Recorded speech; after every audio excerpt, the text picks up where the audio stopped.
Selamat jumpa lagi di kanal kesayangan kita bersama.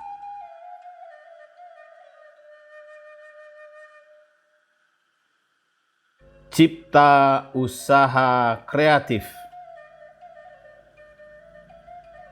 Semoga kita bisa berbagi ilmu, pengalaman, problem solving, dan solusi usaha, serta tips sukses melalui channel kebanggaan kita bersama.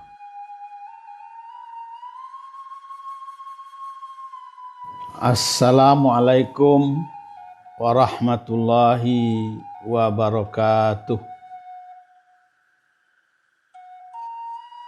Alhamdulillah wa syukran lillah. Salam sejahtera dan bahagia untuk sobat-sobatku yang dikasih sayangi Allah. Mudah-mudahan Anda tetap sehat, tetap ceria, dan selalu bersemangat dalam menjalani kehidupan ini. Sobat-sobatku, malam ini kita coba bincang-bincang tentang bagaimana caranya mengatasi kesulitan finansial atau kesulitan keuangan.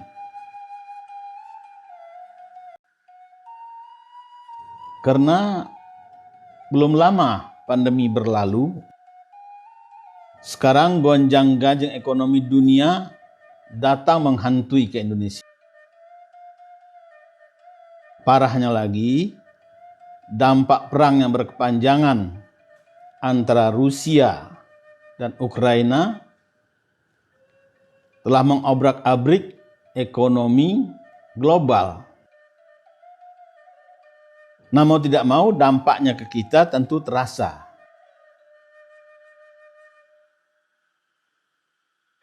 Pasalnya saat ini berbagai negara di Eropa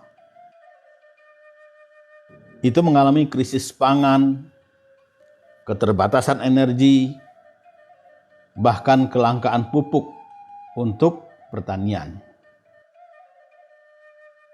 Tahun ini pertumbuhan ekonomi dunia melambat. Nah, itulah sebabnya dampaknya kepada industri dalam negeri. Karena kita kan banyak ekspor ke Eropa dan ke Amerika. Sementara negara-negara ini sedang mengalami goncangan ekonomi. Bahkan Eropa sudah masuk resesi, ya. Jadi mau tidak mau dampaknya besar. Sementara ekonomi Cina itu juga melambat.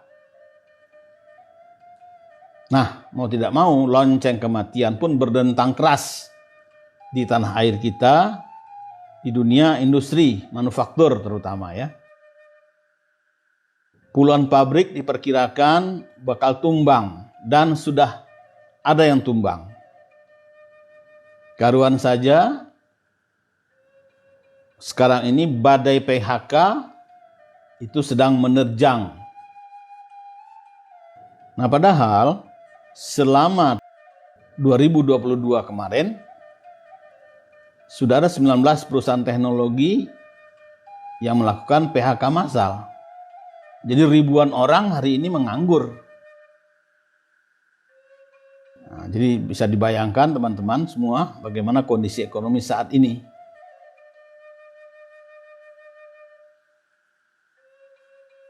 Nah, ditambah lagi, sejak awal 2023 ini sudah ada juga 8 perusahaan yang mendaftar akan mem-PHK massal.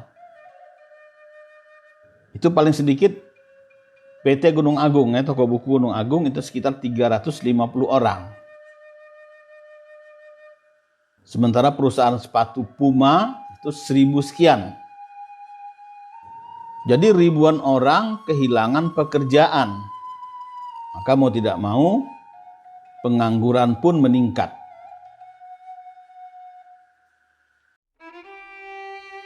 Nah, padahal tiap tahun angkatan kerja bertambah terus. Dalam catatan Menteri UMKM atau Menteri Koperasi, tiap tahun tuh sarjana lulus sekitar 3,5 juta orang. Ya, 3,5 juta. Nah, selama ini yang bisa ditampung hanyalah 2 juta. Bisa dibayangkan ya. Perusahaan yang ada mem-PHK, sementara yang butuh pekerjaan makin nambah terus. Belum yang putus sekolah. Nah, karuan saja sekarang ini cari uang tambah susah. Maka banyak orang mengalami kesulitan finansial. Kenapa?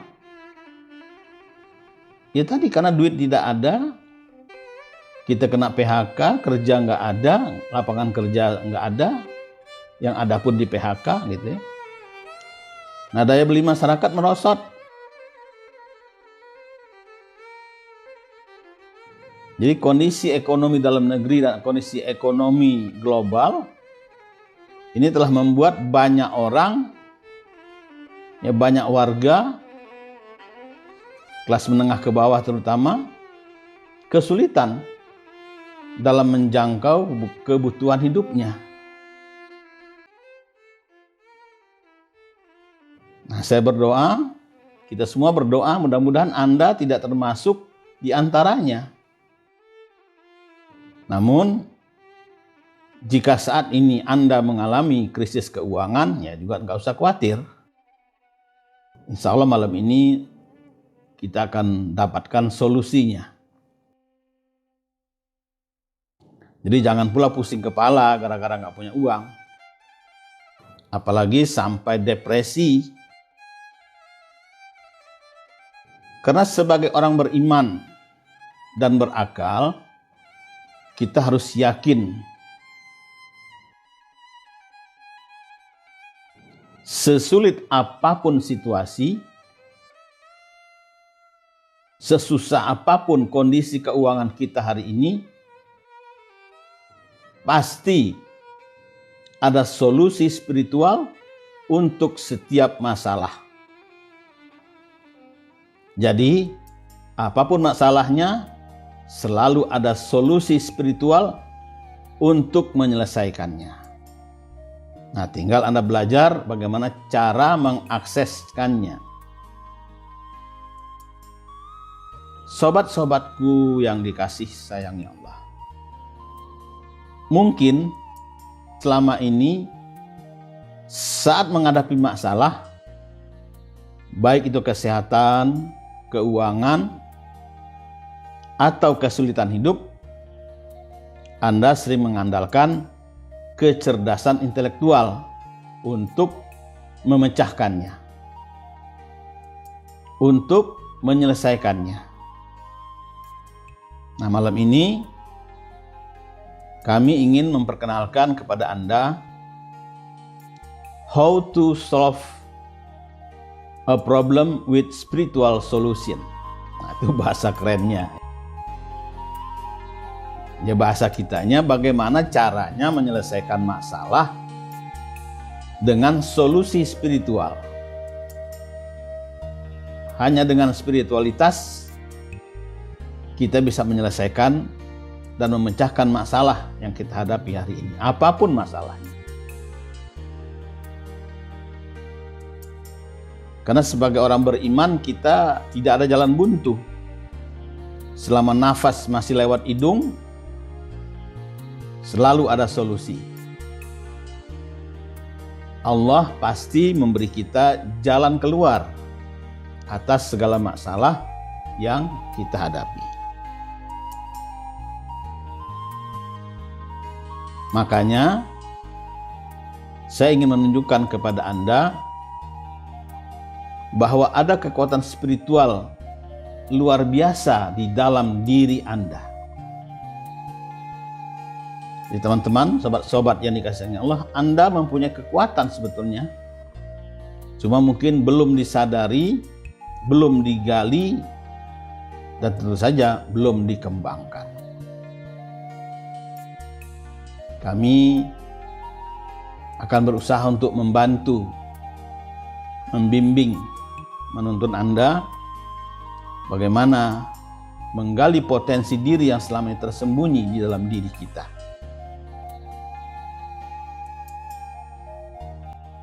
Nah, selanjutnya nanti akan saya perkenalkan juga tradisi spiritual, juga laku spiritual yang dapat membantu kita melepaskan diri kita dari jeratan dunia material ini, sehingga kita bisa keluar dari kesulitan finansial. Jadi spiritualitas itu adalah pandangan yang menyangkut rasa keterkaitan antara manusia dengan sesuatu yang lebih tinggi dari dirinya. Jadi kalau dalam bahasa agama dikatakan spiritual itu adalah rasa keterkaitan kita dengan Allah Subhanahu wa Ta'ala. Nah, kita sebetulnya dapat melakukan hal ini karena kita ini tidak hanya terdiri dari tubuh. Jadi yang disebut manusia itu bukan hanya tubuhnya, melainkan juga jiwa yang bersifat rohani atau spiritual. Manusia yang mendapat pencerahan akan menyadari bahwa dirinya berasal dari Allah dan suatu saat akan kembali kepada Allah. Inna lillahi wa inna ilaihi raji'un.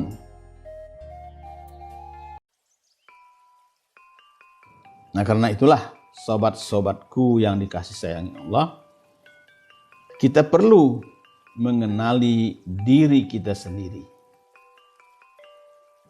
Agar apa? Agar kita bisa mengenal Allah itu. Man arafa nafsahu faqad arafa rabbahu. Hanya orang yang mengenal dirinya akan kenal kepada Tuhannya. Nah, disinilah spiritualitas berperan di dalam kehidupan kita. Kita sadari atau tidak sadari, mau atau tidak. Barangkali banyak orang nggak peduli kepada Tuhan. Begitu dia menghadapi masalah, pasti dia akan teriak, "Ya Allah, ya Tuhan." Nah, sekarang malam ini mumpung kita ketemu, saya ingin mengingatkan diri kita semua bahwa kita perlu memahami hal-hal yang kebatinan. Karena dengan kebatinan, dengan kekuatan spiritual, kita bisa melakukan banyak hal tanpa harus pusing kepala.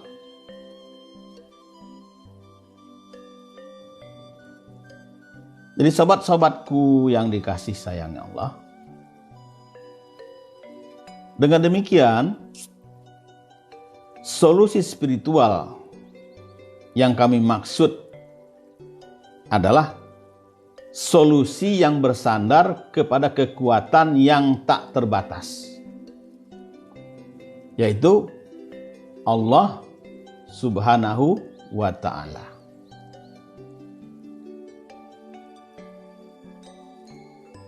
Dengan demikian kita mempunyai satu solusi apapun masalah yang kita hadapi. Karena Allah itu maha pemberi solusi, asal kita mau mengikuti petunjuknya. Nah, sehingga dapat dipastikan solusi spiritual adalah langkah solutif yang paling baik yang bisa Anda lakukan dalam menghadapi apapun persoalan pada hari ini. Baik masalah penyakit, kesehatan, keuangan, pekerjaan, bos di kantor garang, teman-teman yang iri dan dengki, rumah makan tidak laris, toko diguna-guna orang,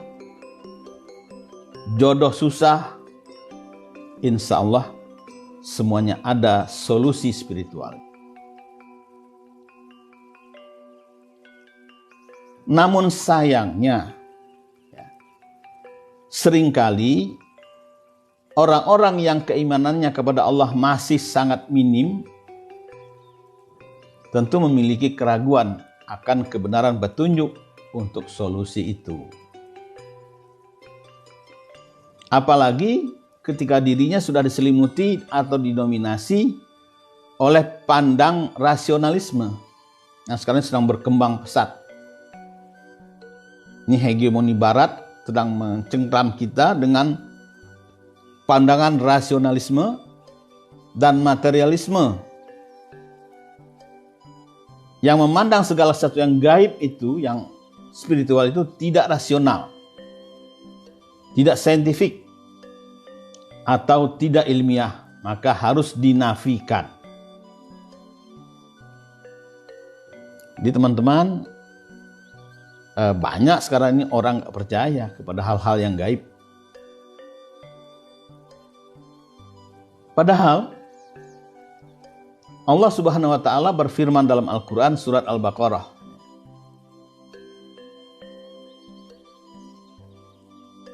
Ya ayyuhallazina amanu sta'inu bis-sabri was-shalah. Innallaha ma'as sabirin. Ini Allah yang ngomong dalam Al-Quran. Yang artinya kurang lebih, wahai orang-orang yang beriman, jadikanlah sabar dan sholat sebagai penolongmu. Sesungguhnya Allah bersama orang yang sabar. Jadi waktu kita menghadapi masalah, Allah nggak nyuruh kita pergi ke gunung. Allah tidak menyuruh kita berpikir. Cuma Allah bilang, jadikanlah sabar dan sholat sebagai penolongmu. Sahabat-sahabatku yang dikasihi Allah, sebelum kita urai lebih lanjut, saya ingin ingatkan bahwa dalam firman-Nya tadi Allah juga sudah memberikan satu peringatan keras, yaitu Dia memanggil orang-orang yang beriman. Nah, dikatakan hai orang-orang yang beriman, berarti yang tidak beriman tidak hai. Dengan demikian, kalau Anda nggak beriman ya susah memang. Nggak akan percaya bahwa sabar dan sholat bisa menjadi penolong kita. Bisa mengeluarkan kita dari kesulitan finansial saat ini. Dengan sabar dan sholat bisa membuka lapangan kerja. Nggak mungkin kalau pakai logika. Nah, padahal Allah mengatakan, sabar dan sholat itulah penolongmu dan pembimbing jiwa dalam menghadapi tiap cobaan maupun kesulitan. Sobat-sobatku yang dikasihi sayang Allah, sesungguhnya seorang hamba itu ada kalanya berada dalam kenikmatan. Lalu dia bersyukur. Atau dia berada dalam cobaan atau kesulitan. Lalu dia bersabar menanggungnya.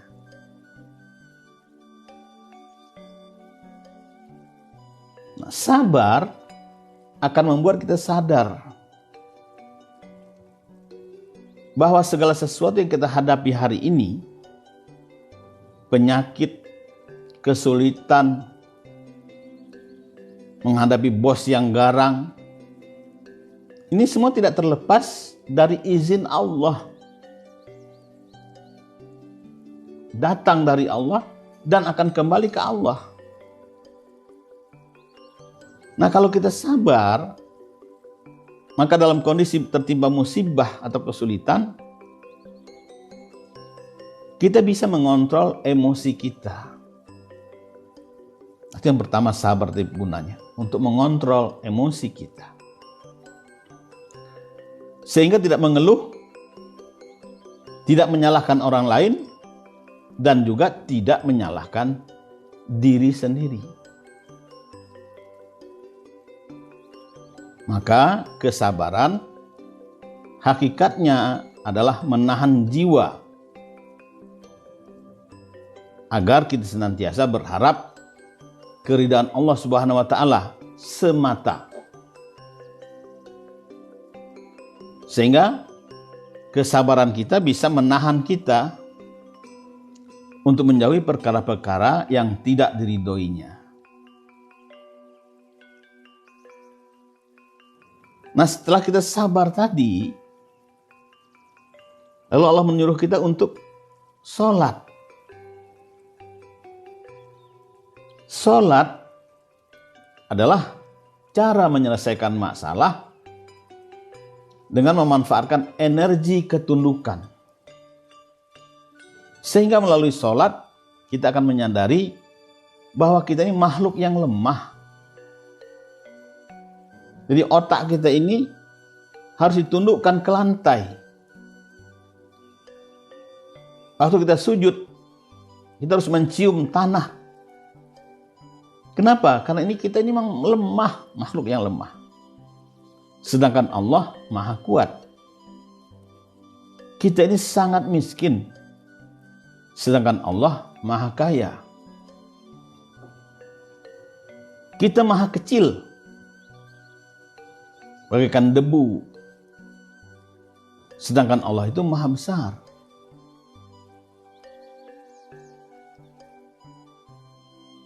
Nah, untuk itulah kita harus menyadari usaha apapun yang kita lakukan untuk keluar dari kesulitan atau untuk mengejar mimpi-mimpi kita dan harapan kita, semua akan sia-sia jika tidak mengiringinya dengan memohon pertolongan Allah. Jadi, dengan bersikap sabar sekaligus konsisten mendirikan sholat, kita tidak hanya meminta pertolongan Allah, namun juga menghubungkan dua ibadah yang mempunyai rahasia super dahsyat dan mendatangkan kebaikan lebih besar dan lebih cepat. Dengan demikian, jarak antara masalah dan solusi adalah sejarak antara kening kita dengan tempat sujud.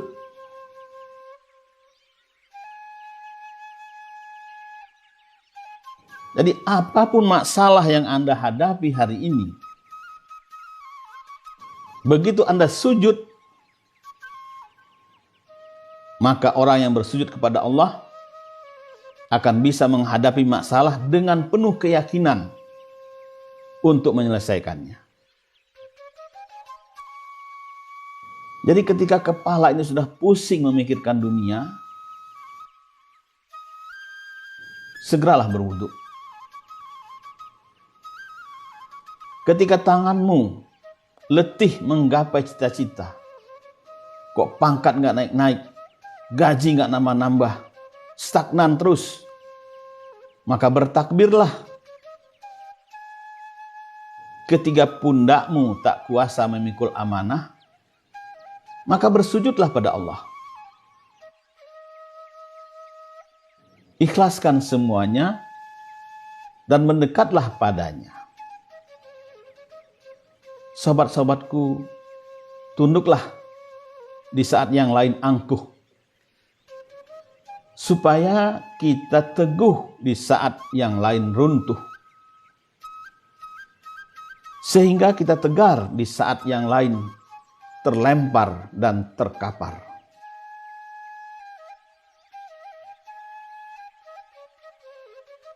Fazkuruni azkurkum waskuruli wala takfurun. Karena itu, ingatlah kamu kepadaku, niscaya aku ingat kepadamu, dan bersyukurlah padaku, dan janganlah kamu mengingkari nikmat-nikmatku. Demikian Allah berfirman dalam surat Al-Baqarah ayat 152.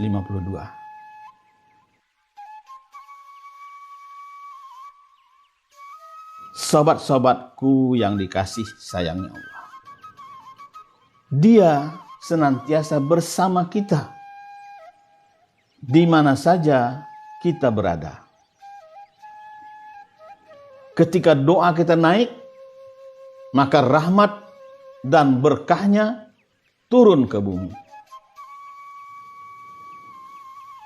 Nah, berikut ini saya ingin jelaskan tentang laku spiritual yang harus Anda laksanakan agar segera keluar dari kesulitan finansial. Jadi ada praktek spiritualnya.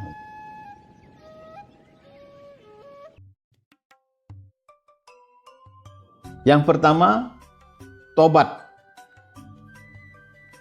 Yang kedua, sabar.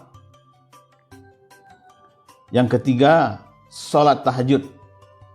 Minta solusi pada Allah. Keempat, sholat duha. Menjemput rezeki ke langit. Kelima, bekerja dan berusahalah sesuai petunjuk Allah. Keenam, terapkan manajemen ilahiyah dalam bisnis kita. Ketujuh, bersedekahlah setiap hari untuk menolak bala dan menarik rahmat.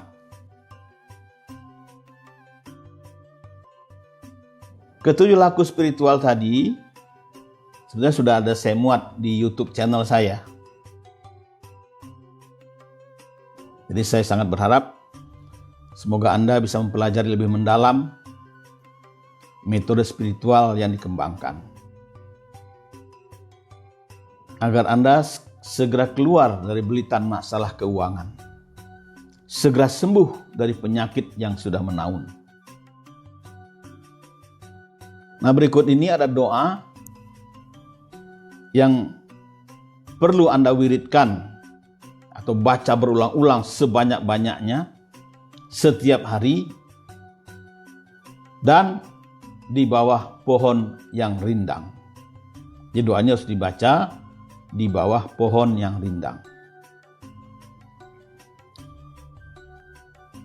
Jadi saya ijazahkan wirid ini kepada Anda, mudah-mudahan ini bisa melepaskan Anda dari belitan masalah keuangan hari ini dan seterusnya. Banyak teman-teman kita yang sudah merasakan manfaatnya wirid ini. Jadi wirid ini dulu juga saya dapatkan waktu saya menghadapi masalah keuangan. Sekitar 10 tahun yang lalu atau 15 tahun yang lalu. Saya dijazahkan oleh guru mursyid kita, Abuya Kiai Haji Abdus Sakur Yasin MA. Itu beliau pimpinan pondok pesantren Cadang Pinggan di Indramayu, mungkin Anda juga kenal. Nah, malam ini saya juga ijazahkan kepada Anda semua wirid yang singkat tapi sangat ampuh, khususnya untuk melepaskan kita dari belitan kesulitan, utang, dan jepitan ekonomi. Jadi begini doanya.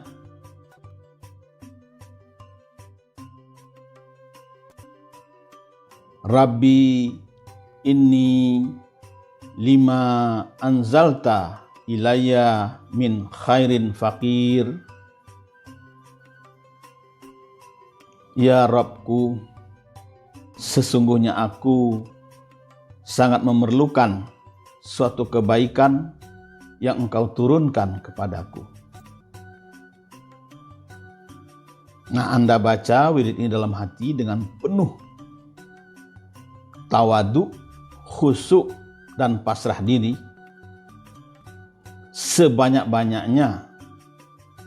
di bawah pohon yang rindang. Nah, sebelum Anda mengamalkan wirid ini, saya anjurkan Anda untuk bersedekah kepada fakir miskin sesuai kemampuan.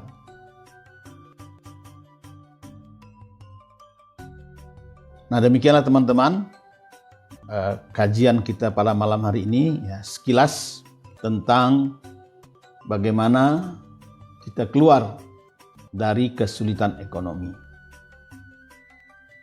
Wa'afu minkum, wassalamualaikum warahmatullahi wabarakatuh.